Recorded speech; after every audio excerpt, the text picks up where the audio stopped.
ഇരിക്കൂർ ചേടിച്ചേരിയിൽ ഗ്രാമപഞ്ചായത്ത് തൊഴിലുറപ്പ് പദ്ധതി കിണർ നിർമ്മിച്ചു നൽകുമെന്ന് വാഗ്ദാനം നൽകി പൂർത്തിയാക്കാതെ വഞ്ചിച്ചതായി ആരോപണം. വീട്ടുടമസ്ഥൻ ഇപ്പോൾ ദുരിതക്കയത്തിലാണ്. കിണർ ഓരോ ദിവസവും ഇടിയുമ്പോൾ ചേടിച്ചേരി മുത്തപ്പൻ ക്ഷേത്രത്തിന് സമീപത്തെ നാരായണൻകുട്ടിയുടെ പുതിയ വീടിനും ഭീഷണിയാവുകയാണ്. ചേടിച്ചേരി മടപ്പുരയ്ക്ക് സമീപത്തെ നാരായണൻകുട്ടിയുടെ വീടിനോട് ചേർന്ന് ഇരിക്കൂർ പഞ്ചായത്തിൽ തൊഴിലുറപ്പിൽ ഉൾപ്പെടുത്തി ഒരു കിണർ നിർമ്മിച്ചിരുന്നു. ആ കിണറിപ്പോൾ ഉൾവശം ഇടിഞ്ഞിരിക്കുകയാണ്.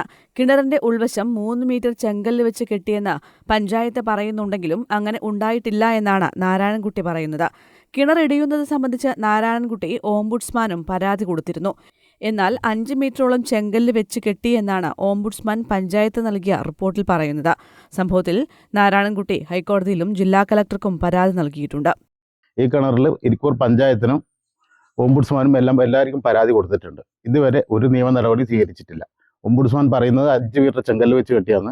തൊഴിലുറപ്പ് പദ്ധതിയിൽ 3 മീറ്റർ മാത്രമേ ചെങ്കല്ല് വെച്ച് കെട്ടാൻ സംഭവമുള്ളൂ, കെട്ടാൻ അനുമതിയുള്ളൂ. 5 മീറ്റർ കെട്ടിയെന്ന് ഓംബുഡ്സ്മാൻ പറയുന്നത് ഈ കിണർ ഇനി ഒരു കാരണവശാലും എന്നെക്കൊണ്ട് പൂർത്തീകരിക്കാനോ ഇനി പണിയെടുക്കാനോ സാധിക്കുന്നതല്ല.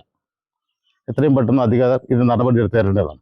കിണർ ഇടിഞ്ഞിട്ട് എൻ്റെ വീടിന് ഭീഷണി ഉണ്ടെന്നാണ് പരാതി കൊടുത്തിട്ടുള്ളത്. ഓംബുഡ്സ്മാൻ്റെ ഉത്തരവുണ്ട്. ഓൺ ഫണ്ടോ ഓഫ് ഫണ്ടോ ഉപയോഗിച്ച് കിണർ സംരക്ഷിക്കാനും വാട്ടർ കണക്ഷൻ തരാനും ഓംബുഡ്സ്മാന്റെ ഉത്തരവുണ്ട്. അതിനിടയിൽ പഞ്ചായത്ത് അധികൃതർ കിണർ മൂടാനെത്തിയിരുന്നു. പഞ്ചായത്ത് അധികൃതരുമായി നാരായണൻകുട്ടി തർക്കമുണ്ടായതിനെ തുടർന്ന് പോലീസും സ്ഥലത്തെത്തി.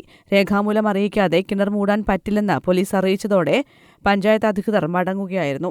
ഇപ്പോൾ ജനുവരി 1-ാം തീയതി പുതിയ വീട്ടിൽ താമസത്തിനൊരുങ്ങുകയാണ് നാരായണൻകുട്ടിയും കുടുംബവും.